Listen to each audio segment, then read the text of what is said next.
को जबरदस्ती बाहर बुलाया, उन्होंने मुझे चाबी बुला दी, वो हमारे घर के रैंप पे आके बैठ गए, हम लोग को पानी पिलाया। बट फिर वो क्या कहते हैं, वो कह रहे भी मैं भी थोड़ी देर मरने वाला हूँ, हमारा बैंक का खर्चा है, मैं भी थोड़ी देर मरने वाला हूँ। बस वो विदिन 5 मिनट या 10 मिनट के अंदर मर गए। तमाम जो शव हैं वो बरामद हुए। जो आई विटनेस है, जो लोग मौजूद थे आसपास के, उन्होंने पुलिस को सूचित किया। उसके बाद पुलिस पहुंची और यहाँ से जब जो शव हैं वो निकाले गए।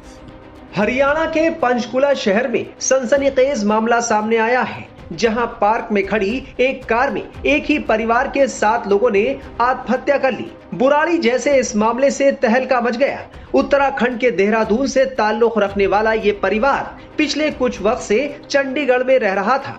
बताया जा रहा है कि मित्तल परिवार बैंक के कर्ज में डूबा था और इसी बात से वो टेंशन में था। प्रवीण मित्तल ने टूर और ट्रेवल का कारोबार शुरू किया था, लेकिन ये धंधा फेल हो गया। प्रवीण मित्तल परिवार समेत पंचकुला में चल रही बागेश्वर धाम धीरेन्द्र शास्त्री की हनुमान कथा में शामिल होने आए थे। सत्संग खत्म होने के बाद देहरादून वापस होने से पहले उन्होंने सामूहिक आत्महत्या का ये खतरनाक कदम उठाया। पुलिस ने मौके से सुसाइड नोट भी बरामद किया है, जिसकी जांच चल रही है। पंचकुला के सेक्टर 27 में दिल दहलाने वाली घटना सामने आई है, जहां एक ही परिवार के 7 लोगों ने जहर खाकर आत्महत्या कर ली है। इस वक्त मैं पंचकुला के सेक्टर 27 में ही हूं, जहां पर एक गाड़ी से देर रात 7 शव बरामद हुए हैं और जिस जगह से शव बरामद हुए उसी जगह पर हम इस वक्त मौजूद हैं। यहीं पर जो गाड़ी है वो बताया जा रहा है कि खड़ी थी और उसमें से जो 7 लोग हैं, जो डेड बॉडीज हैं, वो रिकवर हुई हैं। और यहाँ कुछ जो लोग मौजूद थे वो मेरे साथ हैं। पुनीत राणा है जो यहीं पर रहते हैं और वो उनसे जानते हैं कि किस तरीके से ये घटना हुई है। और बताया जा रहा है कि जब जो मृतक है, जो मुखिया है परिवार का, वो जीवित था, तब जो पुनीत है उनके पास गए थे। तो पुनीत भाई बताइए कि किस तरीके से घटना हुई थी और क्या तब कोई जिंदा था जब आप उस गाड़ी तक पहुंचे थे? जो ड्राइवर सीट पे बैठे थे वो जिंदा थे, बाकी तो सारे मर गए थे। मतलब लग रहा था, क्योंकि मैंने उनको हिला के देखा, कोई नहीं हिल रहा था। तो उन्होंने एक दूसरे के ऊपर उल्टी करी हुई थी। तो मुझे तो उन्होंने ये कहा कि हम होटल ढूंढ रहे थे, मैं होटल मिला नहीं है, हम गाड़ी में ही सो रहे हैं। तो मैं जाने लगा, फिर मुझे शक हुआ। मैंने कहा, मैंने दोबारा दरवाजा खोल के लाइट जला के देखी, फोन की टॉर्च जला के देखी, तो उन्होंने वॉमिटिंग करी हुई थी। मैंने बच्चे को हिलाया, बच्चा हिला नहीं, जोर जोर के हिलाया, मैंने सिर भी हिलाया, नहीं हिला। मैंने पीछे वाले सीट पे देखा, सारे एक दूसरे के ऊपर गिरे हुए थे, सबने उल्टी करी हुई थी। मैंने कहा जी आप नीचे आ जाओ। मैंने उनको नीचे बुला लिया, चाबी उनसे ले ली मैंने, और वो गाड़ी से उतरते टाइम पानी पी रहे थे। तो पानी पीते पीते हमारे घर के आगे आके बैठ गए। तो हमने उनको और पानी पिलाया कि चलो कोई बात नहीं, ठीक हो जाओ आप। तो वो कह रहे मैं 5 मिनट मरने वाला हूँ, कहते हमने सबने जहर खा लिया, मैंने भी खा लिया। कहते तो आपने ये नहीं पूछा कि क्यों खाया, ऐसा कदम क्यों कह रहे भी हमारा बैंक का कर्जा है बहुत ज्यादा, कहते भी हमने इस करके सुसाइड कर लिया। कह रहे हमारे रिलेटिव बहुत अमीर हैं, कहते और भी किसी ने हमारी मदद नहीं करी है, इसलिए मर रहे हैं हम सारे। तो क्या ये कहीं बाहर से आए थे, बताया जा रहा है कि देहरादून के थे, या यहीं कहीं रहते थे, क्या बताया उन्होंने? उत्तराखंड नंबर गाड़ी थी, बाकी ये नहीं पता कहाँ से थे कहाँ से नहीं। कह रहे कि उत्तराखंड नंबर की गाड़ी थी और वो यहाँ कथा सुनने आया था, ऐसा कुछ जिक्र किया? बोला तो उन्होंने ऐसी है कि हमें कथा सुनने आए थे और भी वहाँ पे हमें होटल नहीं मिला, तो हम यहाँ रुक रहे हैं। तो क्या लग रहा था, उन्होंने कुछ खाया था या कुछ किस तरीके से जहर कंज्यूम किया था, कहाँ किया था, कुछ बताया उन्होंने? नहीं, वो उन्होंने बताया कि हमने जहर खाया, बस उन्होंने यही बताया कि हमने खा लिया है। गाड़ी के शीशे तौलिए से कवर किए हुए थे? तौलिए से कवर कर रखे थे उन्होंने, तभी हमें शक हुआ है कि उन्होंने तौलिए से कवर क्यों करें, यहाँ गाड़ी हमारे घर के पास गाड़ी क्यों खड़ी है। मैंने तो नहीं कह दिया, मैं कहा से गाड़ी आप हटा लो, मार्केट में लगा लो। तो वो कहते कि ठीक है। फिर मेरे को जब शक हुआ, मैंने कहा रुक जाओ भैया 1 मिनट, मैंने को रोक लिया। तो रुकने के बाद मैंने चाबी मांग ली उनसे, मैंने कहा चाबी दे दो आप, कि मुझे भाग ना जाए कहीं। तो उन्होंने कहा कि मैं ही मरने वाला हूँ, कहते हैं। जो गाड़ी कौन चला रहा था, जो मृतक? ड्राइवर सीट पे, वहाँ जो जिंदा था वही था ड्राइवर सीट पे, मेन तो वही था जी, आदमी तो वही था। आप बता सकते कहाँ पे एग्जैक्टली गाड़ी खड़ी थी? बिल्कुल यहीं पे खड़ी थी, बिल्कुल। देखिए स्पॉट में दिखाता हूं आपको जहां पर गाड़ी खड़ी थी। ये बिल्कुल ये वही लोकेशन है जहां पर औरा गाड़ी में तस्वीरों में हम देख रहे हैं, यहीं पर गाड़ी खड़ी हुई थी, पार्क की हुई थी। और यहां पर बताया जा रहा है कि जो गाड़ी थी उसको, उसके जो शीशे हैं वो टॉवल से कवर किए हुए थे ताकि कोई बाहर से देख ना सके। और जो आई विटनेस यहाँ हैं, जो लोग यहाँ पर मौजूद हैं, उन्होंने बताया कि उनमें से एक शख्स उस वक्त जीवित था और उसने बताया कि उन्होंने जहर खा लिया है क्योंकि कर्ज बहुत ज्यादा उनके ऊपर था और कोई मदद के लिए सामने नहीं आया। फिलहाल सभी के जो शव हैं वो मोर्चरी में रखवा दिए गए हैं और पूरे मामले की तहकीकात की जा रही है। कब आए थे लोग, कहां से आए थे, इसकी जानकारी अभी, हालांकि जो शुरुआती जानकारी वो ये कि देहरादून के रहने वाले हैं और यहाँ जो कथावाचक हैं बाबा बागेश्वर धीरेन्द्र शास्त्री, उनके कथा का आयोजन चल रहा है, वहां पर वो आए थे और यहां से लौटते वक्त उन्होंने जहर खाकर गाड़ी में आत्महत्या कर ली। पंचकुला से वीडियो जर्नलिस्ट नितिन के साथ मनोज कुमार, टाइम्स 9 भारत। बताया जा रहा है कि कार की विंडशील्ड पर बड़ा सा तौलिया पड़ा हुआ था। पास से गुजर रहे एक शख्स ने कार को संदिग्ध हालत में पाया तो पुलिस को सूचना दी।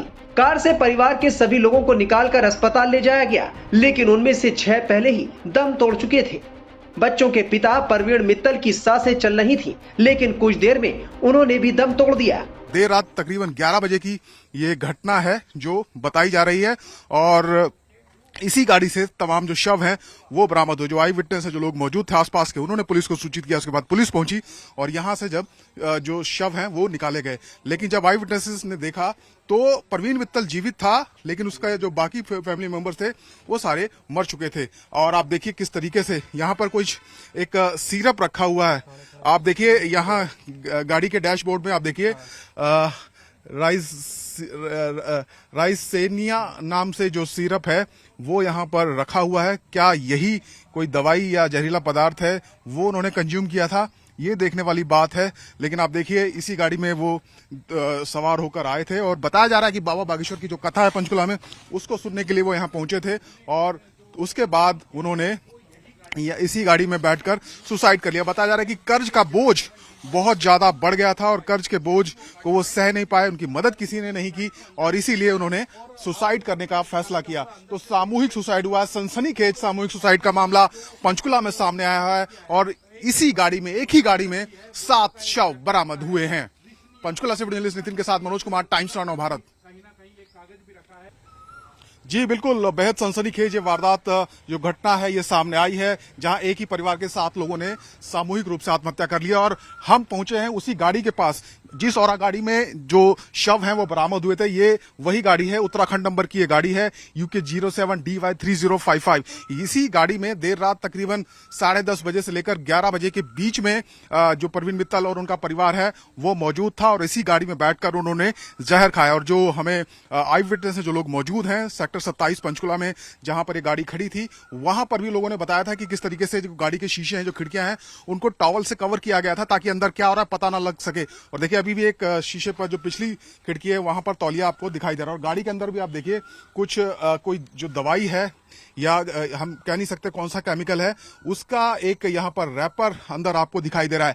क्या इसी जहर को, इसी नाम से जो जहर है उसको उन्होंने कंज्यूम किया, ये हालांकि जांच का विषय है। लेकिन आप गाड़ी की स्थिति देखिए किस तरीके से या ये दिखाई दे रही है। और जो लोग हैं, जो प्रत्यक्षदर्शी वहां पर मौजूद थे, उन्होंने बताया भी था कि बहुत ज्यादा दुर्गंध गाड़ी से आ रही थी और सभी ने एक दूसरे के ऊपर वॉमिटिंग की हुई थी। वो तस्वीरों में भी आप देख सकते हैं। और परवीन मित्तल जो कि देहरादून का रहने वाला बताया जा रहा है, उसने बताया वहां पर आई विटनेस को कि कर्ज का बोझ बहुत ज्यादा उसके ऊपर बढ़ गया था, किसी ने उनकी मदद नहीं की और इसी वजह से उन्होंने जहर खाया है। और उसने ये भी बताया कि उसने खुद भी जहर खाया है, मेरी भी 5 मिनट में मौत हो जाएगी। और ऐसा ही हुआ। 7 लोग, परवीन मित्तल, उसके माता पिता, उसकी पत्नी, 2 बेटी, 1 बेटा, बताया जा रहा है कि मर चुके हैं। सभी के शव कुछ निजी अस्पताल में हैं, कुछ जो पंचकुला का सिविल हॉस्पिटल है वहां पर रखवाए गए हैं।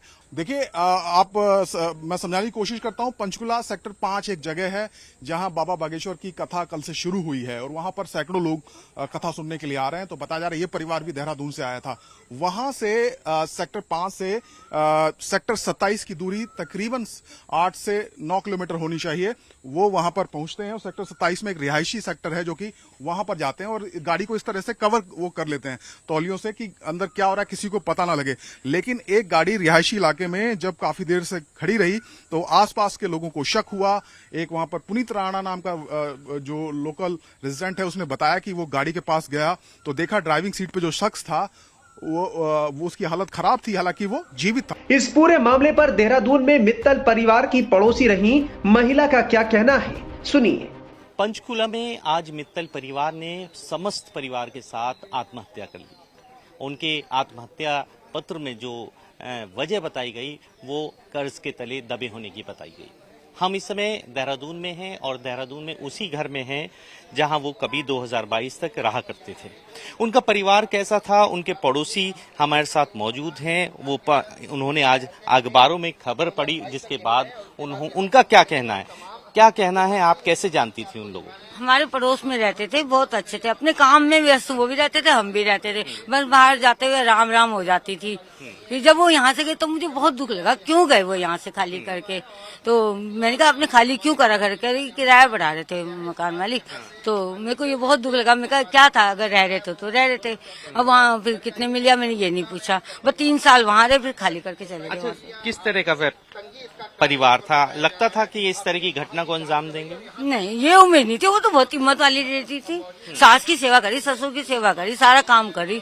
ऐसी कमजोर औरत नहीं थी। हम तो फिर भी कमजोर हैं, वो तो कमजोर नहीं थी। अच्छा, परिवार में और कौन कौन लोग थे? बच्चे कैसे थे उनके? बच्चे ठीक थे, बच्चे खेलते थे आपस में, हमारे बच्चे भी खेलते थे। हाँ। और अच्छे बच्चे थे। और परिवार वैसे वो बच्चों को छोड़ती नहीं थी, ऐसे नहीं छोड़ती थी, पर हमारे बच्चों के साथ में खेल लेते थे। जो प्रवीण जी थे उनका कैसा नेचर था, क्या काम था उसका? ठीक था, एनजीओ का काम था उनका। अच्छा। हाँ, एनजीओ में थे। पड़ोस के बच्चों को भी एनजीओ में कराया, अपने बच्चों को भी एनजीओ में कराया। आज इस घटना को आपको कैसे पता चला, इस घटना के बारे में? लोग आए तभी पता चला मुझे, मेरे को नहीं पता। मैं तो मोदी नगर जा रही थी, रात 12 बजे पहुंची।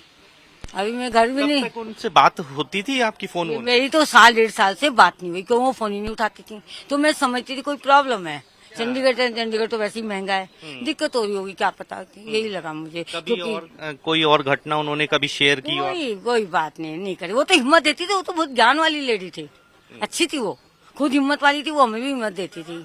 देखिए, कभी बताई नहीं कमजोर। परिवार के लोगों के बारे में हमने जानने की कोशिश की। इसी घर में वो रहा करते थे। पड़ोसी बेहद ज्यादा परेशान हैं कि आखिर इतने हिम्मत वाली जो उनकी मिसेस थी, वो बहुत हिम्मत वाली थी।